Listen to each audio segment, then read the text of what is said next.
we introduced the trolling salesman problem, TSP, as the model problem for us to discuss. Really, what can you do if you cannot exhaustively search for a solution, or just come up with any kind of efficient ways to solve for the solution. TSP is one such problem because even for relatively small case, such as the case of 25 cities, coming up with the correct sequence that will give you the lowest traveling cost turned out to be factorial. So 25 cities, actually, if we just lay it out on the screen, it's not very difficult to find the shortest path, the shortest sequence. As mentioned, one way is to just try to avoid any crossover of the links as we can. If we can do that, then pretty much we will be generating a particular path that's going to be the optimal. But even for that very simple case of 25 cities, if you choose to exhaustively search for the solution, it will take you n-1 factorial time, which is a very, very large number. So intractable at a very small size. So what we can do from that point on is we will have to sacrifice quality for time. And one first idea is to just randomly generate solution. Very simple to implement, very easy to analyze. If you have time to generate k chosen tools, then that will be the associated complexity. But of course, the performance will be very, very bad because you don't really have any insight. You don't exploit your knowledge about the problem structure. So as an alternative, we try to strike a balance. We say that instead of generating solution randomly, we can step by step, one CT at a time, try to make the best possible choices from a beginning CT.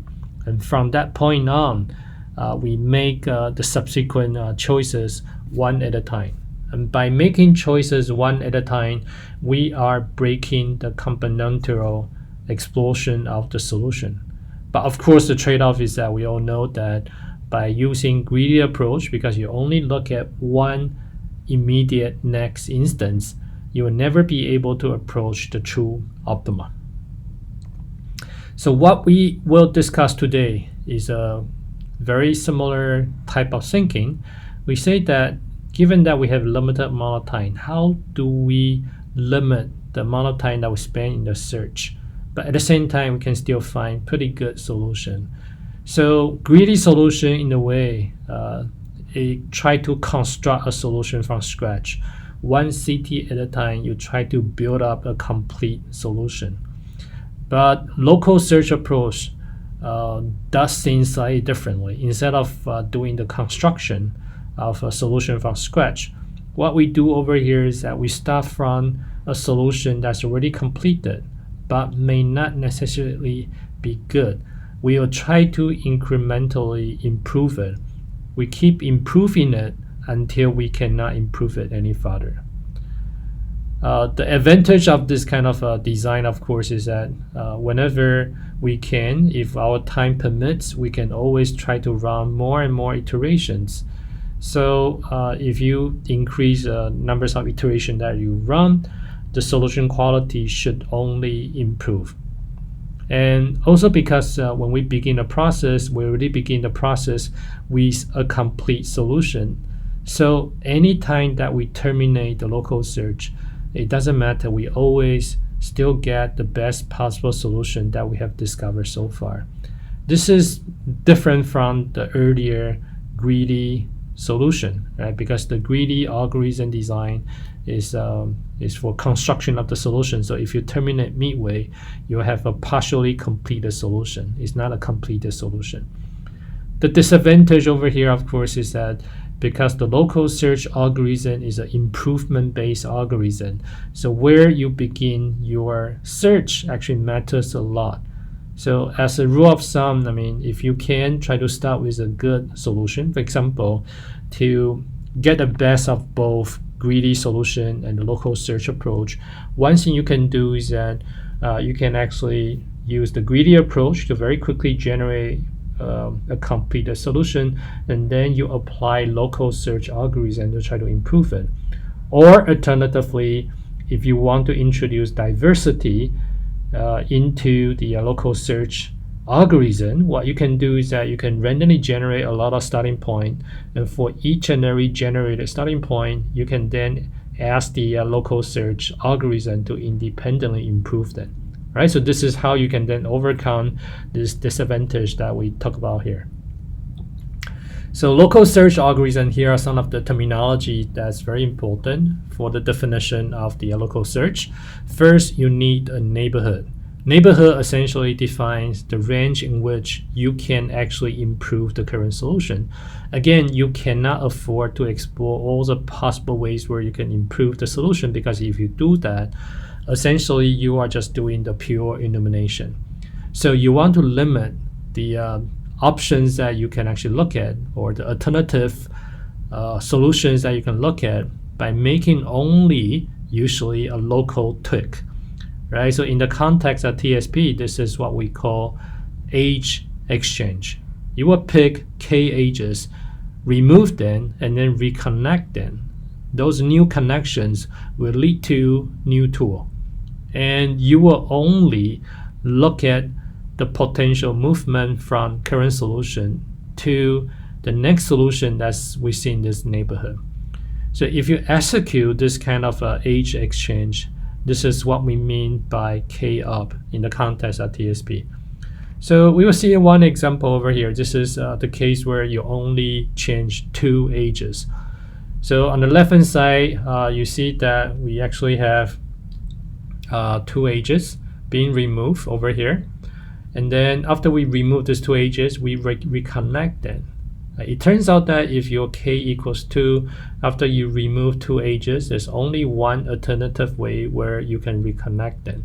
So you compare these 2 cases to see whether or not this particular replacement of 2 ages actually lead to the improvement of the tool length. If it helps in reducing the tool length, which in this case you do, because you originally have a crossover, by removing this 2 and reconnect, then you actually remove this particular crossover. If that is the case, we call this a successful tool-up move. You continuously do so until you cannot make any further improvement. So this particular process basically iterates between deleting any chosen 2 ages, add 2 more ages back to the tool, but that should be different from the original tool, and then incrementally you will improve. Okay, so this is a very scalable and very effective way of designing the algorithm. And local search principle pretty much apply to other contexts as well. But the challenge here, of course, is to properly define what is your definition of the neighborhood. So at very high level, this is how the algorithm will progress. So you start with the current solution, you'll generate a neighborhood. Again, this is problem specific for a different problem definition. Then you will have come up with your own definition about what constitutes a neighborhood. Among all the solutions within this particular neighborhood, then you pick the one solution that gives you the highest improvement.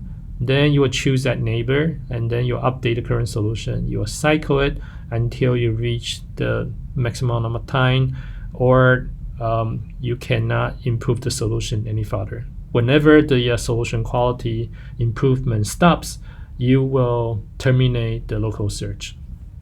Right, so visually speaking, this is basically how it goes, right? So your current tool is actually this little dot over here, and the neighborhood is a small circle surrounding this little dot, your current solution. The whole solution space is much, much larger. So what we are doing is that we are just making a local improvement until we cannot improve the solution any further. And this point is what we call the local optima. Right, the final point is the complexity analysis, the count of numbers of possible age limit. Here is already given to you is n times n minus 3 divided by 2, right? And in terms of complexity, after we simplify in this particular statement over here is n squared. So why is it n times n minus 3 divided by 2? Okay, so let's take a look. We try to visualize this a little bit. Right, so if you look at the layout, right, so you can have, for example, like the case of 5 nodes, right? So for example, this is the case where n equals 5. Numbers of possible age pairs. So-called age pair is that, right, for example, this is one age pairs, and this one is another age pair, right? So that's essentially any two ages where you're going to delete and reconnect. And in total, there are n ages, right? You have n cities, and because you want to connect all of them into a tool, right? So in total, you will need n ages in order to complete the tool. So why is it that for each and every city, you only have n minus 3 numbers of ages that you can pair against, right? And the reason for that is because, remember, the purpose of us actually coming up with an age pair is to be able to actually reconnect them, right? So let's see one example what we mean by reconnection, right? So let's delete some of the pens over here. So let's probably redraw it on a diagram over here. So if we draw it out, it's repeating the previous diagram is something like this, right? So you have, in this case, n equals 5.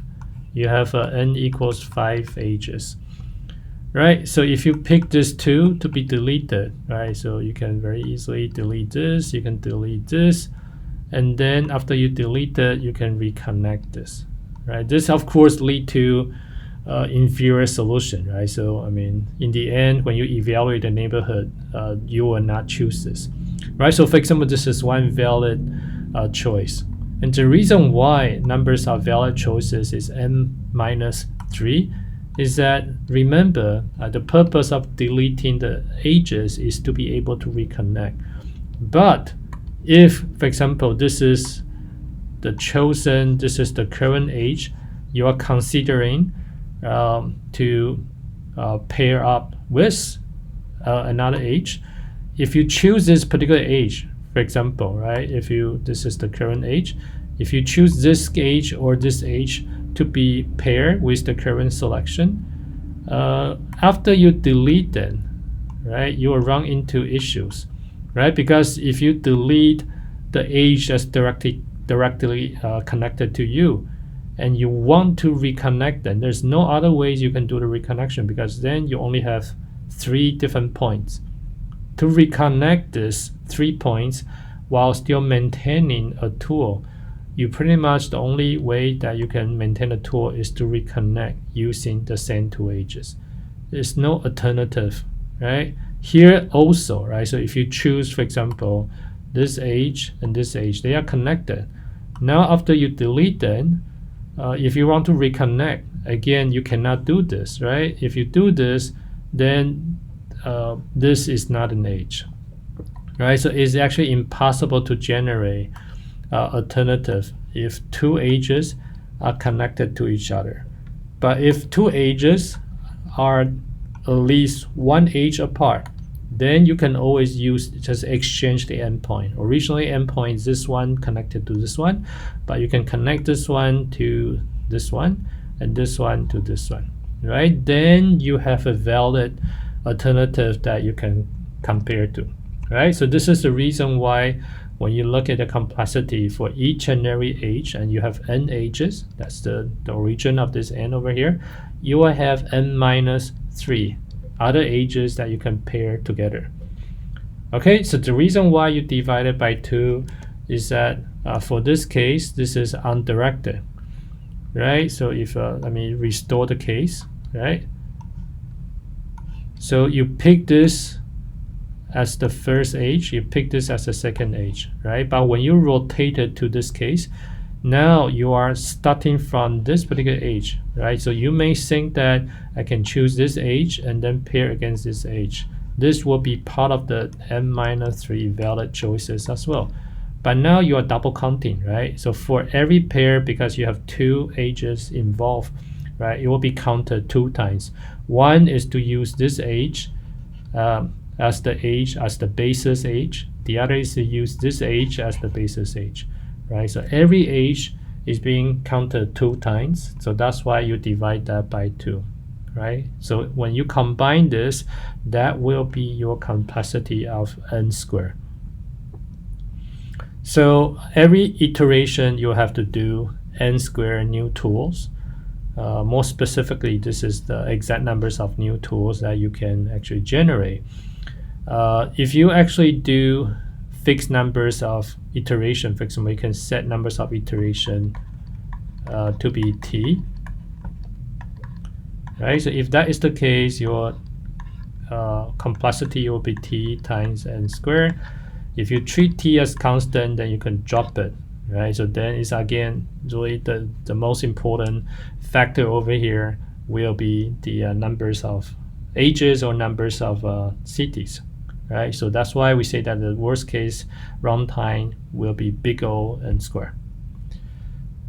If you want a source code about like how you can actually use it together with the graph that we have defined in the earlier weeks, please take a look at the graph lab.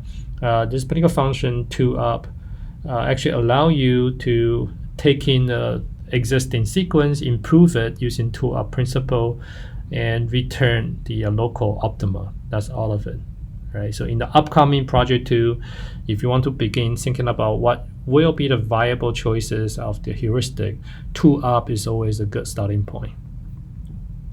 All right, so we'll pause here, and the next video will be about how we can use the principle of evolution to further improve our algorithm design.